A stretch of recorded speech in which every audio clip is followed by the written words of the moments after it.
안녕하세요 여러분, 성공합시다.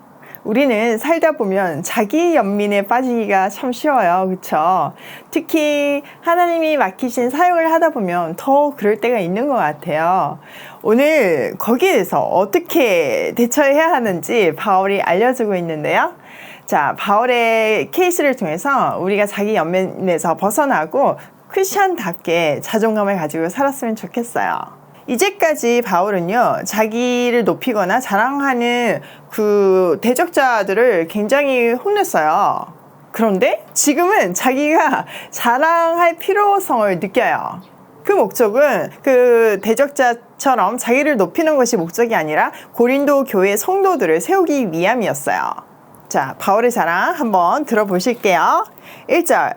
원하건대 너희는 나의 좀 어리석은 것을 용납하라. 청하건대 나를 용납하라.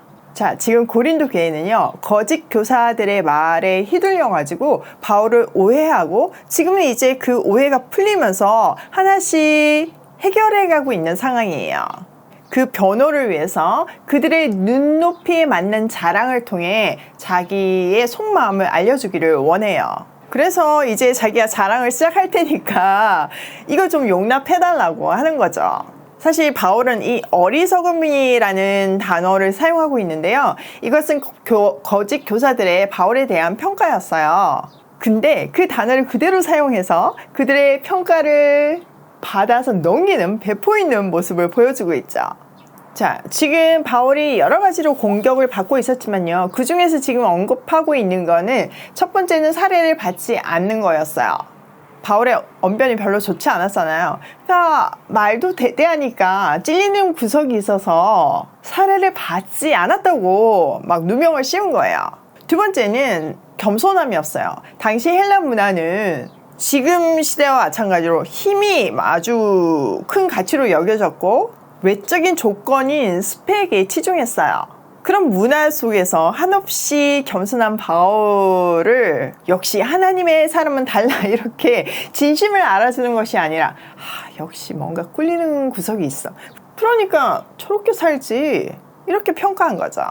한마디로 바울을 어리석다고 공격했어요. 거기에 대한 이제 바울의 속마음을 밝히는데요.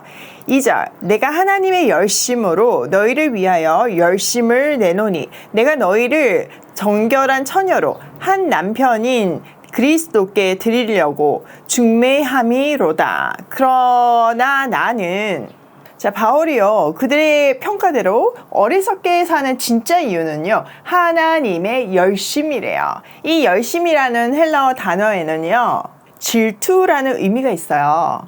즉, 이 용어는 구약에서 자주 등장하는 질투하시는 하나님, 그 의미죠. 그 질투하시는 하나님은 어떤 의미인가요? 이스라엘 백성들을 특별히 사랑하시고 열심으로 돌보셔가지고 그들이 한눈 파는 것을 못 견디는 사랑의 속성인 나만 바라봐 그것을 강요하는 하나님을 우리가 질투하는 하나님이라고 표현했어요. 그때 이스라엘 백성들을 특별한 사랑과 열심으로 돌보셨던 것처럼 지금은 이제 하나님의 자녀들을 특별히 이 수신자인 고린도 교회 성도들을 특별한 사랑과 관심으로 돌보고 있다는 뜻이에요.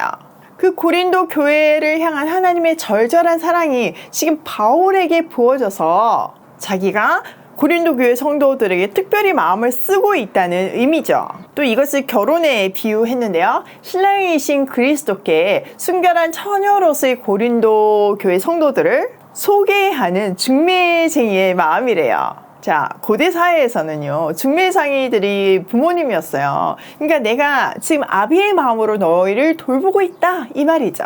행복한 결혼이 성사되려면 결혼에 가장 중요한 사랑과 신뢰가 있어야 되는데 신부에게 그 신랑에 대한 사랑과 신뢰가 생길 수 있도록 양육하고 있다는 뜻이죠. 자, 3절.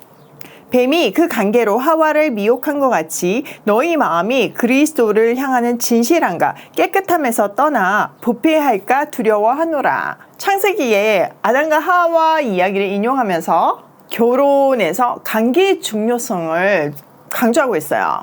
뱀이 하와를 미혹했던 것처럼 대적자들도 지금 성도들을 속이고 미혹하고 있다는 거죠.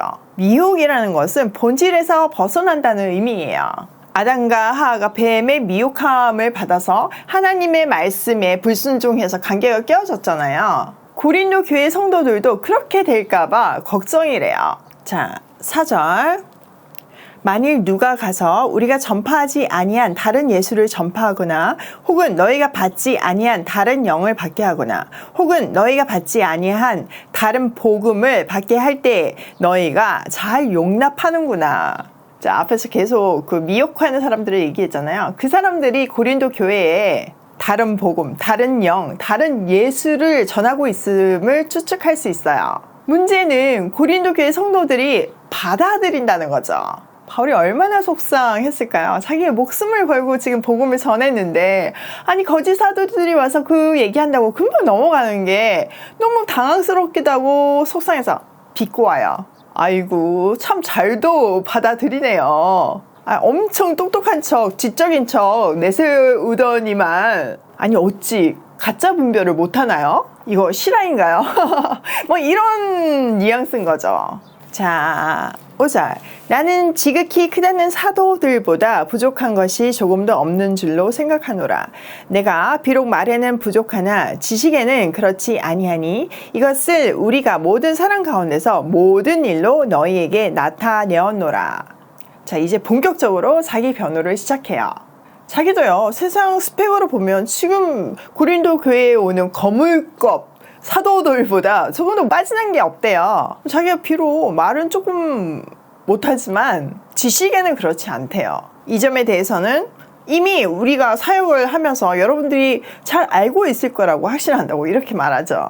당시 헬라 세계에서는요, 남을 설득하는 수사학이 굉장히 발달되어 있고 굉장히 중요하게 생각을 했어요. 특히 고린도는요, 고린도식 수사학이 있을 정도로 굉장히 발달한 곳이었어요. 수사학이 이렇게까지 발달할 수 있었던 것에는요, 어떤 강사가 어떤 연설을 할 때 모인 청중들에 의해서 강사료가 책정이 되었어요. 그러다 보니까 내용보다는 말빨이 너무 중요한 거죠. 사람들은요, 사실 내용보다는 그 외형적인 어떤 말빨, 재미, 말의 스킬에 더 현혹되기 쉽잖아요. 너무 안타깝게 바울이 이렇게 말을 못하는 것 때문에 논란이 되니까 강사료를 아예 안 받은 거예요. 근데 그것조차도 오해의 빌미가 되어서 가짜니까 본인들이 찔리는 구석이 있어 돈을 안 받는다 이렇게 된 거죠. 진짜 너무 속상하죠. 여기에 대해서 자기가 재정 지원을 받지 않은 진짜 이유를 말하고 있어요. 7절. 내가 너희를 높이려고 나를 낮추어 하나님의 복음을 값없이 너희에게 전함으로 죄를 지었느냐. 바울은 특히 고린도 교회에서 자비량 선교를 했어요. 그것은요, 성도들을 높이기 위한 자기 낮아짐이었대요. 또 하나님의 복음을 값없이 전하기 위함이었대요. 우리가 알다시피 바울은요, 천막을 짓는 자비랑 선교를 했어요. 근데 당시 로마 문화에서는요, 그렇게 육체적인 노동을 해서 생계비를 마련하는 것을 경멸했어요. 하층민이라고 생각을 했고요. 이에 반해서 대적자들은요, 당당하게 대가를 요구했어요. 오히려 그게 그들의 위상을 높여줬다는 거예요. 바울이 그 얘기를 하면서요, 이제는 제발 복음을 기준으로 생각을 좀 전환시켜라 이렇게 권유하는 거예요. 자, 8절. 내가 너희를 섬기기 위하여 다른 여러 교회에서 비용을 받은 것을 탈취한 것이라. 또 내가 너희와 함께 있을 때 비용이 부족하였으되 아무에게도 누를 끼치지 아니하였음은 마케도니아에서 온 형제들이 나의 부족한 것을 보충하였음이라. 내가 모든 일에 너희에게 폐를 끼치지 않게 하기 위하여 스스로 조심하였고 또 조심하리라. 바울은요, 고린도 교회에서 자비량 선교를 했을 뿐만 아니라 부족한 재정을 위해서 다른 교회의 후원을 받았대요. 또 아무리 어려워도 그 고린도 교회 성도 누구에게도 폐를 끼친 적이 없대요. 오히려 마케도니아 성도들이 그 부족함을 채워줬다고 하죠. 그렇게 한 이유는요, 고린도 교회에 짐이 되지 않기 위함이었대요. 초창기 때 고린도 교회는요, 하층민에서 빈민층에서 시작해서 재정적으로 어려웠고요. 나중에도요, 빈부격차가 너무 컸어요. 그러니까 그들을 위한 배려였죠. 더 나아가서 오해의 소지를 아예 차단한 거죠. 자, 10절. 그리스도의 진리가 내 속에 있으니 아가야 지방에서 나의 이 자랑이 막히지 아니하리라. 어떠한 까닭이냐? 내가 너희를 사랑하지 아니함이냐? 하나님이 아시느니라. 이렇게 자기가 사례에 대해서 부담을 주거나 복음을 이용해서 돈을 모으지 않은 이유는요, 딱 하나래요. 사랑하기 때문이래요. 사랑하기 때문에 값없이 복음을 전했고 수고를 했다는 말이죠. 이 문제에 대해서는 아무도 이의를 제기할 사람이 없을 거래요. 털어봤자 먼지 없는 거 너희 다 알 거다 이 얘기죠. 또 대적자들이 아무리 비난을 하고 이상한 소문을 꾸며내어도 하나님은 내 마음을 알고 계신다 라고 말해요. 하나님이 아시면 다 된 거죠. 자, 12절. 나는 내가 해온 그대로 앞으로도 하리니 기회를 찾는 자들이 그 자랑하는 일로 우리와 같이 인정받으려는 그 기회를 끊으려 함이라. 바울은요, 이 원칙을 앞으로도 고린도 교회에서 고수할 것이라고 말하고 있어요. 대적자들이 복음을 전파하면서 당당하게 사례를 받는 것을 자랑하고 그 사례비의 높음으로 자기의 권위를 자랑하고 있잖아요. 그런 기회를 아예 싹부터 자르겠대요. 자, 13절. 그런 사람들은 거짓 사도요 속이는 일꾼이니 자기를 그리스도의 사도로 가장하는 자들이니라. 이것은 이상한 일이 아니니라. 사탄도 자기를 광명의 천사로 가장하나니 그러므로 사탄의 일꾼들도 자기를 의의 일꾼으로 가장하는 것이 또한 대단한 일이 아니니라. 그들의 마지막은 그 행위대로 되리라. 자, 대적자들에 대한 정의를 내리고 있어요. 그들은 거짓 사도고 속이는 일꾼이고 그리스도의 사도로 가장하는 사람들이래요. 그렇게 불러도 하나도 놀랄 것이 없대요. 사탄도 광명의 천사로 가장하기 때문이죠. 대적자들이요, 사탄의 일꾼이라고 말하고 있잖아요. 사탄의 주된 일은 뭐예요? 네, 하나님의 일을 대적하는 거예요. 그러니까 그들이 지금 그 일을 하고 있다는 거죠. 더 나아가서 하나님의 일꾼인 자기를 공격한다는 거예요. 그런데 아무리 가장을 해도 결국에는 그 정체가 드러날 것이고 마지막엔 그 행위대로 심판을 받을 거래요. 그 모든 심판을 하나님께 맡기는 거죠.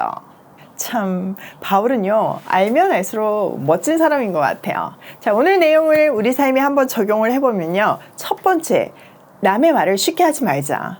솔직히 우리는요, 외모만 봐요. 겉만 보지 속까지 다 알 수가 없어요. 그러니까 남의 말 쉽게 하는 거 정말 이거 아닌 것 같아요. 두 번째, 자기 연민에 빠지지 말자. 바울의 말처럼 아버지가 다 알고 계세요. 그러니까 우리는 아비의 마음으로 그 영혼들을 품어야 돼요. 어떤 환난이 있어도요. 저도 가끔 제 연민에 빠질 때가 있거든요. 내가 진짜 이렇게까지 해야 되나? 내가 이런 말까지 들어야 되나? 근데요, 제가 오늘 결단을 내렸어요. 그런 마음 안 가지려고요. 이 순간부터 달라지려고요. 제가 예전에도 수도 없이 고린도 후서를 묵상했는데 그게 이렇게까지 안 와닿았어요. 왜냐면 그 수준이 아니니까 안 보이는 거죠. 근데 오늘 하나님 저한테 그 마음을 딱 주시네요. 여러분, 우리 자기 연민에 빠지지 말고 하나님만 바라보면서 살아요. 바울처럼요. 그 웬만한 거 다 넘겨버려요. 바울처럼요. 세 번째, 자랑도 하나님을 위해서 하자. 자, 바울을 보면요, 자기 오해를 받고 별 이상한 상황 속에 있다고 해도 별로 개의치 않아요. 아무 관심이 없어요. 유일하게 관심 있는 것은 복음 전하는 것 뿐이에요. 그가 이런 삶을 살 수 있는 것은 하나님의 큰 그 놀라운 은혜를 입었기 때문이죠. 여러분, 은혜를 입은 사람은요, 다르게 살 수밖에 없어요. 그 한량없는 은혜를 생각한다면요, 넉넉해질 수밖에 없어요. 우리가 무엇을 하든지, 심지어는 자랑까지도 주를 위해서 하는 오이 패밀리가 되면 좋겠어요. 오늘도 자기 연민이 아닌 하나님의 열심으로 아비의 마음으로 세상을 살리며 고고싱해요.